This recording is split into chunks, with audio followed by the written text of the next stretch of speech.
Doctora, ¿cómo le va? Buenas tardes ya. Buenas tardes, Vicente, pues acá escuchándolos. Oiga, ¿cómo hay noticias, eh? Por cierto, me estaban comentando mis compañeras, sobre todo mis compañeras, del inicio de la mesa de análisis entre Denise Dresser, Sabina Berman, con Carmen Aristegui, del pasado viernes. Yo no había tenido la oportunidad de escucharlo. No sé si tengamos el audio para que me dé su opinión y se imagine las risas de las personas mencionadas ante esto que a mí en lo particular me pareció absurdo. Perdón, doctora, que regrese a este tema, pero creo que es importante y le pido su opinión. Si lo tiene Cecilia, eche el audio para escucharlo. Entonces yo no voy a decir nunca que Sabina es una chaira arrastrada, lame huevos. Nunca voy a decir que Sabina es una burguesa blanca que analiza el país desde el privilegio. Y yo no le voy a gritar que es una mal cogida.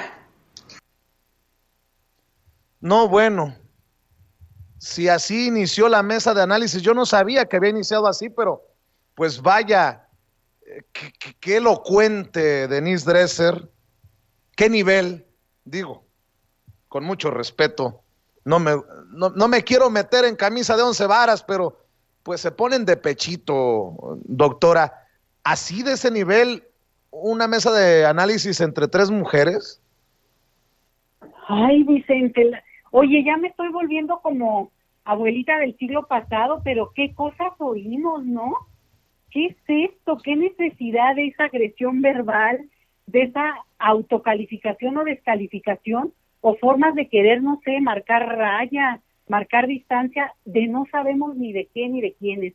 De verdad, ya llega mi comprensión, y mira que no soy ninguna santa, darme hasta aquí, de puritana y de que el lenguaje, pero yo sí creo que bordan ya no solo la vulgaridad, sino la incapacidad de expresarse, incluso para descalificar a alguien, pues con otros adjetivos. Me dejan de a 6. Los oí la semana, o sea, yo escuché esto porque además se repitió en diferentes medios, pues no lo entiendo, no entiendo qué le pasó a la doctora Dresser, porque bien que mal, pues es una profesora, es una señora, es una madre de familia, es una ciudadana, es una persona pública, que bueno, yo digo que está bien que cada vez nos expresemos con mayor soltura y libertad, por supuesto, pero bueno, yo les dejo las groserías a ustedes, tú, yo no me meto, no me comprometo, pero de verdad sí me impresiona, Vicente, para serte sincera. Pues es que se supone que allá de la doctora Dresser había nivel, ¿no? Un nivel intelectual, académico, y pues creo que ahí la burra tumbó a Genaro, pero lo rescato porque mis compañeras en Sin Censura me alertaron, pensamos que ya lo habías escuchado, me dijeron, pues no lo había escuchado, y creo que si bien somos majaderos, mal hablados aquí, nunca a ese nivel, pero bueno, ahí que quede. Doctora, hay tantos temas que abordar, hay tanto que decir. Por ejemplo, yo le pregunto, doctora, ya abiertamente, ¿podemos decir algo distinto a lo que todos repiten sobre las elecciones en Estados Unidos y un proceso electoral que aún no se certifica, que aún no se cierra? ¿Qué podemos decir en torno a esto, doctora? Mira, yo creo que lo general, la mayoría ya lo sabemos y casi que ya entendimos todo esta disputa por la forma como se vota en Estados Unidos y la disputa que hay ahora porque no aceptan si triunfaron o no los demócratas. Yo creo que ese escenario es público y conocido. Pero lo que yo creo que habría que agregar son algunas otras claves que la gente debe de tener en el panorama. Mira, por ejemplo, creo que se está repitiendo esta idea de que al cambiar un tipo de gobierno como el que está ahora con los republicanos, que ojo, siguen en la presidencia en tanto esto no cambie, aun cuando haya ya un llamado de parte de los medios de comunicación a entronar al señor Biden, pero esto lleva un proceso legal que estamos viendo que avanza además y que se va a resolver, bueno, el 7 de diciembre, que abren el colegio electoral y que se dan los votos, después se da un anuncio de ya que el triunfador oficial, y después viene ya la toma de poder el 20 de enero. Entonces es realmente muy pronto. Afortunadamente no son los tiempos mexicanos que son larguísimos, ¿no? Entre que gana alguien y después toma el poder. Pero lo que importa acá es que hay mucha gente que de repente cree dos cosas. Que lo que proponen en campaña, por ejemplo, el señor Biden, lo que propuso en el tema migratorio, mira, lo voy a poner en ese tema que conocemos también. Bueno, es casi un llamado a que se va a resolver, que se van a documentar a 11 millones de personas que hoy están sin documentos en Estados Unidos, que el sistema de asilo va a volver a funcionar de inmediato, casi que ahora y si no el 20 de enero, y que entonces, por tanto, eso podría tener un efecto llamada, como le decimos al tema migratorio, cuando la gente suponga que va a haber una posible facilidad para cruzar a Estados Unidos y resolver su situación, pues muy dura, que puede ser por desplazamiento, por violencia. O sea, eso no lo podemos eliminar del panorama. Pero entonces, ojo con esto, porque de repente hay ciertas coordenadas que de la manera como se presentan y de la manera como se repiten, parecería que mágicamente habría un cambio cuando, insisto, seguimos en este proceso propiamente de lo jurídico legal, digamos, que tiene sus tiempos y que además, aunque entrara Dios Padre tú, eso no cambia porque hay cosas estructurales y que además muchas dependen de ecológico, digamos, todo lo que tuviera que ver, incluso el comercio que está bastante amarrado, pero algunas otras cosas que incluso han anunciado, por ejemplo, el tema de la vacuna, por decirles un ejemplo muy estos días. Todo esto lleva su tiempo y además algunas cosas las tiene o que confirmar o que, digamos, aprobar el propio Congreso de Estados Unidos. Entonces, ¿qué hay de nuevo? Bueno, bajar y mesurarse, porque esos cambios sí se mueven con una personalidad tan distinta como la de Trump respecto a cualquier persona del mundo, ¿verdad? Eso sí, pero que en términos estructurales el sistema estadounidense mantiene sus líneas más allá de cambios que se pueda pensar que pueden ir ocurriendo al paso del tiempo, Vicente, y de los años. Eso creo que es importante insistirlo. Doctora, por cierto, leo lo que publica la revista Sin embargo MX, que por cierto, ojo, ya le voy a decir algo que quedó por fuera. El portavoz del Partido Demócrata de Estados Unidos en México, Daniel Stein, señala en entrevista a la revista electrónica Sin embargo MX que, a diferencia de los 4 años del gobierno del presidente estadounidense, el republicano Donald Trump, la administración demócrata de Joe Biden estará basada en la ciencia y cooperación con otros países, incluyendo México. En temas de política migratoria, en contraste con los constantes ataques trumpistas y la amenaza de construir un muro fronterizo, Joe Biden reconoce que son un país que acoge a migrantes, por lo que no será opositor a ellos en su retórica ni en su política, por lo que no habrá una fractura entre ambos países por los migrantes indocumentados. No vamos a estar enjaulando a migrantes como hizo el señor Trump. Estamos buscando reanudar y reponer la política de DACA para los jóvenes que llegaron de niños a Estados Unidos y vamos a buscar fomentar una política más de acuerdo con las necesidades y la cooperación con los países de donde vienen muchos migrantes, dice el portavoz. Pero ojo, que no está lo más importante que había prometido Biden en campaña, que daría la famosa reforma migratoria humana que por años se ha pedido. Bueno, Vicente, pues es exactamente la prueba de lo que te estoy diciendo, que al final de cuentas el señor Trump es indefendible en términos de personalidad. Yo creo que, digamos, una persona tan egocéntrica y con este estilo tan bravucón, pues a todo mundo, bueno, quienes no conciliamos con su estilo, pues nos parece como muy burdo y que es excesivo, ¿no? Habrá quienes les parezca y ese es otro asunto. Pero a mí me parece que justamente hay temas estructurales como el migratorio que no hay que dejarnos marear.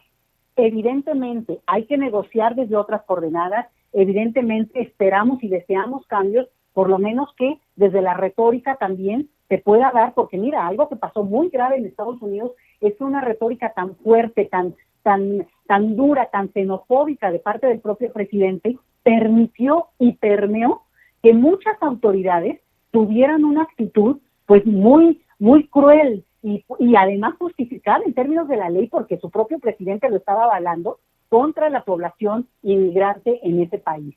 Entonces, si eso cambia, obviamente cambia también las cosas, o sea, ya no es lo mismo porque no está avalado desde las alturas presidenciales. Sin embargo, en términos estrictamente estructurales, no es cierto que puede cambiar, ni va a cambiar, y hay que estar alertas de eso, ni siquiera, y por lo menos en lo inmediato no lo vemos así, una cuestión en la cual la política de inmigración, por ejemplo, el muro, lo puso el señor Clinton, lo inició el señor Clinton, y no solamente no lo detuvo, por ejemplo, Obama, siendo Biden vicepresidente, sino que incorporó muchas de las cuestiones que tienen que ver con la detención en la frontera, y esas familias, y sobre todo en el caso de niños detenidos, que fue una crisis muy fuerte en el 2014, le tocó a Obama, y la respuesta tampoco fue así que tú digas humanitaria. Entonces, no nos dejemos engañar en el sentido de que ni van a cambiar las cosas de un día al otro, no que no agradezcamos la cortesía, porque eso es parte de lo que tendría que conformar la política internacional y la diplomacia, y que no lo vimos con Trump, quiero dejarlo claro, que evidentemente lo sufrimos, pero que aquí hay cosas mucho más potentes, y el representante de los demócratas en México, bueno, pues habla como un político, pero nos está engañando. Nos está engañando y nos manda un mensaje que, bueno, pues si ya se resuelve lo electoral de manera oficial y todo, pues qué bueno, porque también nos va a quitar al planeta, una fuente de controversia, pero mientras tanto ahí sigue, y eso es cosa que los americanos tendrán que resolver, los estadounidenses. Pero para efectos nuestros, mexicanos, y en general también diría yo, incluiría Centroamérica, porque esto se oye con mucha fuerza en todos estos países nuestros, no hay que creer, como bien dices tú, que está habiendo una posibilidad de movilizarse a un país en que va a cambiar casi la retórica, y casi que nos van a dar la bienvenida a los grupos de migrantes, porque eso ni lo están pensando, ni lo van a hacer, aunque quisieran. Fíjate, eso es interesante, porque la perra realidad se impone, y al final de cuentas, pues no es una cuestión que digamos, que decida la presidencia directamente. Claro que influye. Entonces, pues que me disculpen, y con todo respeto, Vicente, pero este joven representante de los demócratas en México miente. Oiga, doctora, y preparémonos porque las tormentas, los huracanes dejan en mala situación a Centroamérica, sobre todo a Honduras, y esto podría provocar otro éxodo como el que ha generado cualquier situación climática o meteorológica en esas zonas, pero en este 2020, en plena pandemia, en plenos movimientos políticos y electorales en Estados Unidos. Bueno, fíjate, es parte de lo mismo, porque de repente tú tienes una retórica que habla de cambiar, digamos, las coordenadas de lo migratorio en términos de la movilidad, ¿no? Lo legal, y de permitir el paso y resolver todo el problema de que se obstaculizó evidentemente por la administración Trump en el tema de asilo. Eso es real, eso así ocurrió, pero entonces, ante una situación desesperada de la gente que de por sí podría haber tenido en su panorama la idea de irse de sus lugares de origen, bueno, que agarren camino al norte, y obviamente eso implica un tránsito por nuestro país, ante lo que hay que tener también una actitud de comprensión, porque digamos, hay que entender una cosa de manera más amplia, y que esta población se encuentre al final con el muro, que aunque no fuera físico, aunque no fuera policíaco brutal, vamos a decirlo, sigue siendo muro, Vicente. Y muro implica que no es verdad que hay ni un libre tránsito, ni una espera hospitalaria para recibirlos, y que la gente pues se lleve un encontronazo muy duro con la realidad, porque pues sí, la situación ecológica producto de esta tragedia que causó el huracán, pues sí está poniendo a Centroamérica y a México, en el sureste nuestro, en un punto desesperado para la gente que perdió todo. Incluso hay gente desafortunadamente que ha perdido la vida, y que esto no es algo que se puede resolver de inmediato, sino que primero que bajen las aguas del todo, y después el conteo de los daños, y después tratar, y depende ahí sí que cada país y cada región y cada entidad poder hacer, digamos, un corte y tratar de aliviar en lo más posible pues la situación desesperada de la gente. Sí creo que hay que tenerlo en el panorama, porque de repente son de estas situaciones excepcionales que uno dice, y bueno, ¿y por qué de repente empezó la gente a caminar, ¿no? A decidirse por migrar. Bueno, pues porque pasan cosas que, digamos que extreman las condiciones de desesperación, y hay también que tenerlo muy claro, Vicente. Doctora, para cerrar, ¿cómo ve el panorama América Latina frente al nuevo escenario presidencial en Estados Unidos? Desde su perspectiva, ¿qué debemos de tomar en cuenta? Y también entendiendo que en Latinoamérica tenemos nuestros retos, el cambio en Bolivia, la destitución en Perú, en fin, no son momentos en los que caminemos sobre rosas, sobre pétalos de rosa, doctora. Pues mira, creo que nunca lo hemos hecho y creo que es parte de nuestra naturaleza, ahí sí latinoamericana. Pero yo creo que justamente esto de la elección en Estados Unidos también muestra lo diversos que somos, y que lo latinoamericano, bueno, en cierta forma, pues es una cuestión cultural que nos une, todo este discurso que es importante mantener, pero la realidad de cada país, las élites de cada uno de los países y el tipo de gobierno que se tiene, pues sí marcan digamos, no solamente un desafío distinto, un tipo de relación que se pueda establecer, sea a nivel local, ¿no? De que lo que puede pasar también, por ejemplo, en el caso de nosotros mexicanos, es muy importante los gobiernos locales, sean en California, en Texas, en Illinois, bueno, ¿no? Pues con Chicago es toda un vínculo, pues casi que nos hermana, por decirlo, pero tiene que ver con nuestra naturaleza como país de emigración, México. Pero creo que ahí es donde se empiezan a ver bien interesante, Vicente, porque por más Latinoamérica que queramos ser, bueno, pues no es lo mismo un país como Brasil con Bolsonaro al frente, un presidente pues muy duro en el sentido de la derecha dura, ¿no? O lo que está ocurriendo en Argentina, un presidente más hacia la izquierda, más posiblemente aliado de México en estos momentos, que sin embargo tiene una crisis económica muy fuerte y tendrá que ver por los intereses de sus ciudadanos. Y ahí me podría ir país por país y no lo haré, pero piensa en países donde lo que hubiera sido padrísimo es lo que pasara, es lo que les pasó a ellos, por ejemplo, Chile, Bolivia, que dieron lecciones increíbles de un voto contundente, masivo, sin lugar a dudas, porque eso ahora en Estados Unidos, ay Vicente, sería un alivio, porque si hubiera habido esa, digamos que se hubieran decantado por un partido así, con esa fuerza como ocurrió en estos países, pues no estarían en el conflicto y el arrebatar la posibilidad de un puntito por acá, un puntito por allá para ver si jalan algo, ¿verdad? Pero bueno, eso vamos a irlo viendo nosotros.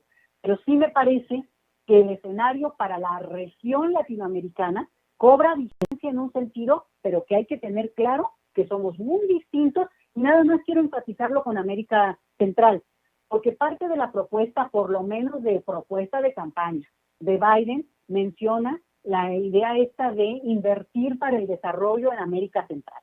Ojo con eso, que no nos vengan otra vez a dar a tole con el dedo, porque invertir en países donde los gobiernos son, para que me entiendan bien, algo tipo el Javier Duarte en Veracruz, es como dárselo al ratero que se echó a correr con el dinero, ¿eh?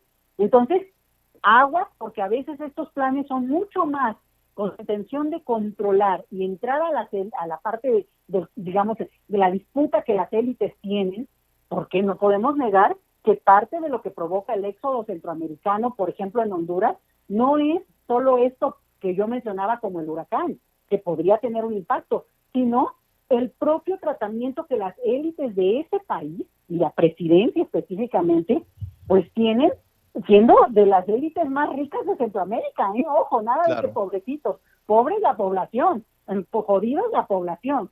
Entonces, creo que estamos y tenemos que, bueno, mi propuesta es tratar de ver las cosas más panorámicamente, pero también con menos dualismo, ¿no? Bueno, malo, blanco, negro, no sí, sino decir, a ver, ¿dónde están los matices? Y nada de que porque prometen dinero para el desarrollo, eso automáticamente significa además que el desarrollo en sí mismo es bueno si no decimos de qué estamos hablando por desarrollo, Vicente, porque también Claro. ese es todo otro tema. Entonces, esa sería mi invitación, a tratar de ver las cosas más panorámico y esperar ir viendo cómo se decanta el fin de esta historia electoral estadounidense, que bueno, vaya, qué año, ¿no? 2000, no podría ser menos para este 2020. Así es, y podrían empezar, si quieren invertir en Centroamérica, con el plan que le propuso Andrés Manuel López Obrador a Donald Trump, que aceptó Donald Trump, pero que no cumplió. Digo, si quieren empezar por algo. Para cerrar, doctora, estoy leyendo a Álvaro Delgado. Grábenos, don David.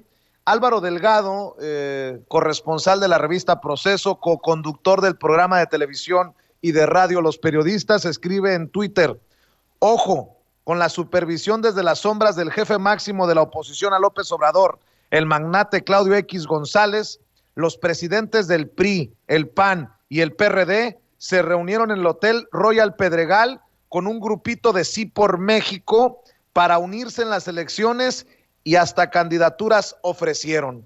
Van con todo y ya descaradamente, abiertamente, PRI, PAN, PRD y los que se sumen, doctora, a un Sí por México que significa un todos contra López Obrador.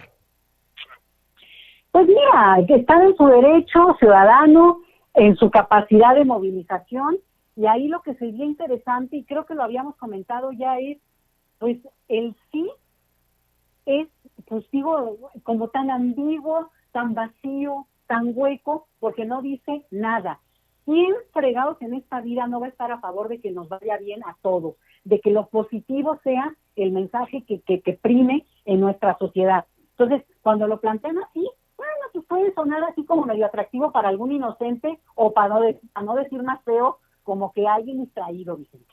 Pero, justamente, se decanta en el momento en que sí que, la pregunta sería, sí que, sí a más pobreza en México, sí a más desigualdad en México, sí a seguir con la corrupción en México. No, pues ¿sabes qué? Yo creo que va a ser muy interesante que nos empiecen a decir su sí para que podamos entender de qué estamos hablando, porque ahí yo te diría, no se trata de parafrasear en un no, pero lo que no queremos es que sigan justamente con una ruta en la cual, pues, desafortunadamente se han parado no solo la corrupción, sino al final la impunidad impresionante, Vicente, que tiene a este pobre país arrodillado de la manera como lo ha tenido. Entonces, sí, para que se vayan a su casa, a barrer desde ahí, y en ese sentido, poder regresar como ciudadanos con el derecho que son y plantear abiertamente lo que suponen ellos que debería de ser el país, y que obviamente ahí reaccionaremos pues con algún conocimiento, porque esto es una cosa absolutamente como mediática, yo te diría, bueno, que es casi natural, ¿no? Porque es señal de que les está pegando el tipo de cambios que se están proponiendo. Y bueno, a mí no me parece nada mal que se organicen, porque ya también se desnudan en el sentido de lo que durante tanto tiempo se decía de la famosa, digamos, grupo que estaba por detrás y que nada más había un intercambio.